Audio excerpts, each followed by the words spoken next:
ಎಲ್ರಿಗೂ ನಮಸ್ಕಾರ. ನಾನು ಅನಿಲ್. ನನ್ನ ಯೂಟ್ಯೂಬ್ ಚಾನಲ್ಗೆ ಸ್ವಾಗತ. ಇವತ್ತಿನ ವಿಡಿಯೋದಲ್ಲಿ ಒಂದು ಕತೆ ಬಗ್ಗೆ ನಾನು ಮಾತಾಡಬೇಕಂತ ಅಂದ್ಕೊಂಡಿದ್ದೀನಿ. ಆ ಕತೆ ಯಾವುದು ಅಂತ ಅಂದರೆ ಅಜ್ಜಿಯ ಜಂಬ ಅಂತ. ಈ ಕತೆಯಲ್ಲಿ ಮೊದಲು ಯಾವ ರೀತಿ ಶುರುವಾಗುತ್ತಂದರೆ, ಈ ಅಜ್ಜಿ ತುಂಬ ಕೊಬ್ಬಿರುತ್ತೆ. ಮತ್ತು ಆಮೇಲೆ ಈ ಅಜ್ಜಿ ಏನು ಅಂದ್ಕೊಂಬಿಟ್ಟಿರ್ತಾಳೆ ಅಂತಂದರೆ, ನನ್ನ ಕೋಳಿ ಕೂಗಲಿಲ್ಲ ಅಂತಂದರೆ ಬೆಳಗ್ಗೆ ಆಗೋದಿಲ್ಲ. ಮತ್ತು ಆಮೇಲೆ ಈ ಜನರು ಏನು ಕೆಲಸನೇ ಮಾಡೋದಿಲ್ಲ. ಮತ್ತು ಆಮೇಲೆ ಸೂರ್ಯ ಹುಟ್ಟೋದಿಲ್ಲ, ಹಂಗೆ ಹಿಂಗೆ ಅಂತೇಳಿ ಇವಳು ತುಂಬ ಅಂದ್ಕೊಂಬಿಟ್ಟಿರುತ್ತೆ. ಮತ್ತು ಆಮೇಲೆ ಈ ಊರಿನಲ್ಲಿ ಯಾವ ರೀತಿ ಕಾಯಕ ನಡೀತಿರುತ್ತೆ ಅಂತಂದರೆ, ಈ ಅಜ್ಜಿ ಅನ್ನೋಳು ಒಬ್ಳು ಇರ್ತಾಳೆ. ಇವಳು ಮನೆಯಲ್ಲಿ ಒಂದು ಕೋಳಿ ಸಾಕಿರ್ತಾಳೆ. ಆ ಕೋಳಿ ಬೆಳಗಿನ ಜಾವ ಅಷ್ಟೊತ್ತಿಗೆ ಕೂಗಿದ ತಕ್ಷಣವೇ ಜನರು ಎದ್ದುಬಿಟ್ಟು ತಮ್ಮ ಕೆಲಸಗಳೆಲ್ಲ ಮಾಡ್ಕೊಳ್ತಾ ಇರ್ತಾರೆ. ಇದೊಂಥರ ಯಾವ ರೀತಿ ಆಗಿಬಿಟ್ಟಿರುತ್ತೆ ಅಂದರೆ, ಇವತ್ತು ಮೊಬೈಲಲ್ಲಿ ಯಾವ ಅಲಾರಮ್ ಇಟ್ಕೊಂಡಿರ್ತೀವಲ್ಲ ಅದೇ ರೀತಿ ಆಗ್ಬಿಟ್ಟಿರುತ್ತೆ.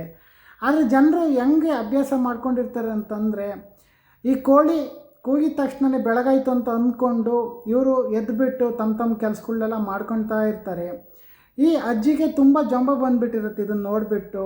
ಮತ್ತು ಅದಾದಮೇಲೆ ಈ ಕೋಳಿ ಕೂಗೋದ್ರಿಂದನೇ ಮತ್ತು ಈ ಕೋಳಿ ಕೂಗಲಿಲ್ಲ ಅಂತಂದರೆ ಬೆಳಗ್ಗೆ ಆಗೋದಿಲ್ಲ, ಇವರೆಲ್ಲ ಏನೂ ಮಾಡೋದಿಲ್ಲ, ನನ್ನ ಕೋಳಿಯಿಂದನೇ ಬೆಳಗಾಗೋದು, ಸೂರ್ಯ ಹುಟ್ಟೋದು, ಹಂಗೆ ಹಿಂಗೆ ಅಂತೆಲ್ಲ ಅಂದ್ಕೊಂಬಿಟ್ಟಿರ್ತಾಳೆ. ಅದಕ್ಕೆ ಒಂದಿನ ಏನು ಮಾಡಿಬಿಡ್ತಾಳೆ ಅಂತಂದ್ರೆ, ಈ ಅಜ್ಜಿ ನನ್ನ ಕೋಳಿನೆಲ್ಲರ ಔಚಿಟ್ಬಿಡೋಣ, ಮತ್ತು ಆಮೇಲೆ ಇದು ಔಚಿಟ್ಬಿಟ್ರೆ ಮತ್ತು ಆಮೇಲೆ ಇದು ಅವಾಗ ಕೂಗೋದಿಲ್ಲ, ಬೆಳಕೆ ಆಗೋದಿಲ್ಲ, ಹಂಗೆ ಹಿಂಗೆ ಅಂದ್ಕೊಂಬಿಟ್ಟಿರ್ತಾರೆ. ಮತ್ತು ಅದಾದಮೇಲೆ ಈ ಅಜ್ಜಿ ಹತ್ರ ಇನ್ನೊಂದು ನಡೀತಿರುತ್ತೆ. ಊರಿನ ಜನಗಳೆಲ್ಲ ಇವ್ರ ಮನೆಯಲ್ಲಿ ಕೆಂಡನ್ನು ತಗೊಂಡೋಗಿ ಅವ್ರ ಮನೆಯಲ್ಲಿ ಒಲೆಗಳನ್ನೆಲ್ಲ ಹತ್ತಿಸ್ಕೊಂತಿರ್ತಾರೆ.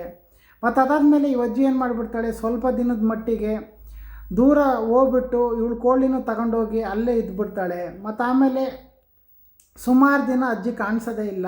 ಜನಗಳು ಏನು ಮಾಡ್ತಾರಂದರೆ, ಯಾಕೋ ಕೋಳಿ ಬೆಳಗಾಗಲಿಲ್ಲ, ಹಂಗೆ ಹಿಂಗೆ ಅಂದ್ಕೊಂಡು ಒಂದಿನ 2 ದಿನ ನೋಡ್ತಾರೆ. ಆಮೇಲೆ ಏನು ಮಾಡ್ತಾರಂತಂದರೆ, ಸೂರ್ಯ ಹುಟ್ಟಿದ ತಕ್ಷಣವೇ ತಮ್ಮ ಕೆಲಸಗಳು ಮಾಡ್ಕೊಳೋಕ್ಕೆ ಸ್ಟಾರ್ಟ್ ಆಗಿಬಿಡ್ತಾರೆ. ಆಮೇಲೆ ಅಜ್ಜಿ ಏನು ಅಂದ್ಕೊಂಡಿರ್ತಾಳೆ ಅಂತ, ನನ್ನ ಕೋಳಿ ಕೂಗಲೇ ಇಲ್ಲ ಅಂದರೆ ಬೆಳಕೆ ಆಗೋದಿಲ್ಲ, ಹಂಗೆ ಹಿಂಗೆ ಅಂತ ಅಂದ್ಕೊಂಡಿರ್ತಾಳೆ. ಆಮೇಲೆ ಸ್ವಲ್ಪ ದಿನ ಆದಮೇಲೆ ಅದೇ ಊರಿನವನ್ನ ಒಬ್ಬ ವ್ಯಕ್ತಿ ಬರ್ತಾನೆ. ಅವಾಗ ಈ ಅಜ್ಜಿ ಏನು ಮಾಡ್ತಾಳೆ, ಕೇಳ್ತಾಳೆ, ನಿಮ್ಮ ಊರಿನಲ್ಲೆಲ್ಲ ಬೆಳಕೆಲ್ಲ ಆಗ್ತಿದೆಯಾ, ಸೂರ್ಯ ಹುಟ್ತಾ ಇದ್ದಾನ, ಆಮೇಲೆ ಎಲ್ಲರೂ ಜನಗಳೆಲ್ಲ ಎದ್ದೇಳ್ತಿದ್ದಾರ ಸರಿಯಾದ ಸಮಯಕ್ಕೆ, ಹಂಗೆ ಹಿಂಗೆ ಅಂತ ಅಂದಾಗ ಎಲ್ಲ ಕರೆಕ್ಟಾಗಿ ನಡೀತಿದೆ. ಆದರೆ ನಿಮ್ಮ ಮನೆಯಲ್ಲಿ ನಾವು ಕೆಂಡ ಇಸ್ಕೊಂಡು ಹೋಗ್ತಿದ್ದೀವಿ, ಅದರಿಂದ ಸ್ವಲ್ಪ ಸಮಯ ಇದು ಸ್ವಲ್ಪ ತೊಂದರೆ ಆಗಿದೆ, ಅಷ್ಟು ಬಿಟ್ಟರೆ ಇನ್ನೇನು ತೊಂದರೆ ಆಗಿಲ್ಲ, ಹಂಗೆ ಹಿಂಗೆ ಅಂತ ಅಂದಾಗ ಆಮೇಲೆ ಈ ಅಜ್ಜಿ ಹತ್ರ ಒಂದು ಸ್ವಲ್ಪ ಕೆಂಡ ಇಸ್ಕೊಂಡು ಅಲ್ಲಿಂದ ಹೊರಟುಬಿಡ್ತಾನೆ. ಆಮೇಲೆ ಏನಾಗ್ಬಿಡುತ್ತಂತಂದರೆ, ಅವನು ಈ ಅಜ್ಜಿ ಹತ್ರ ಕೆಂಡ ಇಸ್ಕೊಂಡು ಅಲ್ಲಿಂದ ಹೊರಟಾದ್ಮೇಲೆ ಈ ಅಜ್ಜಿಗೆ ಜ್ಞಾನೋದಯ ಆಗುತ್ತೆ. ನನ್ನ ಕೋಳಿಯಿಂದ ಮಾತ್ರ ಬೆಳಕಾಗೋದಿಲ್ಲ, ಸೂರ್ಯ ತನಗೆ ತಾನೇ ಹುಟ್ತಾನೆ ಇರ್ತಾನೆ. ಮತ್ತು ಆಮೇಲೆ ನನ್ನ ಕೋಳಿ ಇದ್ರೂ ಇಲ್ಲ ಅಂದರೂ ಜನ ತಮ್ಮ ಪಾಡಿಗೆ ತಾವು ಕೆಲಸ ಮಾಡ್ಕೊತಾನೆ ಇರ್ತಾರೆ, ಹಂಗೆ ಹಿಂಗೆ ಅಂತ ಅವಾಗ ಜ್ಞಾನೋದಯ ಆದಮೇಲೆ ಅವಳ ಜಂಬ ಎಲ್ಲ ಇಳ್ದೋಗುತ್ತೆ. ಈ ಗಾದೆನಲ್ಲಿ ಏನಂತಂದರೆ, ಇವತ್ತಿನ ಸಿಚುವೇಶನ್ಗೂ ಇದು ಆ್ಯಡ್ ಆಗುತ್ತೆ. ಎಷ್ಟೋ ಜನ ಅಂದ್ಕೊಂಬಿಟ್ಟಿರ್ತಾರೆ, ನನ್ನಿಂದನೇ ಎಲ್ಲ, ನಾನಿಲ್ಲಾಂದರೆ ಏನಿಲ್ಲ, ನನ್ನಿಂದನೇ ಎಲ್ಲ ಆಗೋದು, ಹಂಗೆ ಹಿಂಗೆ ಅಂತ ತುಂಬ ಜಂಬ ಪಟ್ಕೊಂಬಿಟ್ಟಿರ್ತಾರೆ. ಆದರೆ ಅವರಿಂದ ಅಂತಲ್ಲ, ಮಾಡೋ ಕೆಲಸ ಆಗ್ತಾನೆ ಇರ್ತವೆ, ಆಗೋವೆಲ್ಲ ಆಗ್ತಾನೆ ಇರ್ತವೆ. ಅದೊಂದು ಬಿಟ್ಬಿಟ್ಟು ನನ್ನಿಂದನೇ ಎಲ್ಲ ಅಂತ ಅವ್ರಿಗೆ ಅಂದ್ಕೊಬೇಕು. ಆದರೆ ಜನಗಳು ಹಂಗಲ್ಲ, ತಮ್ಗೇನು ಬೇಕಾದ್ನ ಅವ್ರ ಪಾಡಿಗೆ ಅವ್ರು ಮಾಡ್ತಾನೆ ಇರ್ತಾರೆ, ಯಾರನ್ನು ನಂಬ್ಕೊಂಡಿರಲ್ಲ ಅನ್ನೋದು ಈ ಗಾದೆ. ಮೇಯ್ನಾಗಿ ಆಗಿನ ಕಾಲದಲ್ಲಿ ಇದೊಂದು ಸಣ್ಣ ಕತೆ ಮೂಲಕ ಹೇಳಿದ್ದಾರೆ ದೊಡ್ಡವರು.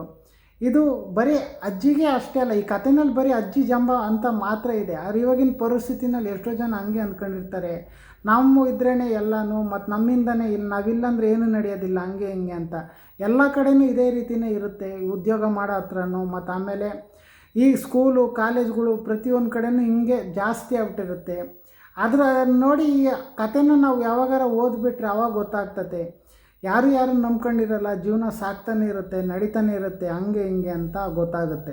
ಹಂಗಾಗಿ ಈ ಕತೆ ನಿಮ್ಗೆ ಇಷ್ಟ ಆಗುತ್ತೆ ಅಂತ ಹೇಳಿ ನಾನು ನಿಮ್ಗೆ ಹೇಳಿದ್ದೀನಿ. ಮತ್ತು ನಿಮಗೆ ಇಷ್ಟ ಆದರೆ, ಈ ವಿಡಿಯೋನೂ ಇಷ್ಟ ಆದರೆ ಲೈಕ್ ಕೊಡಿ, ಏನಾರು ಹೇಳಂಗಿದ್ರೆ ಕಮೆಂಟ್ ಮಾಡಿ.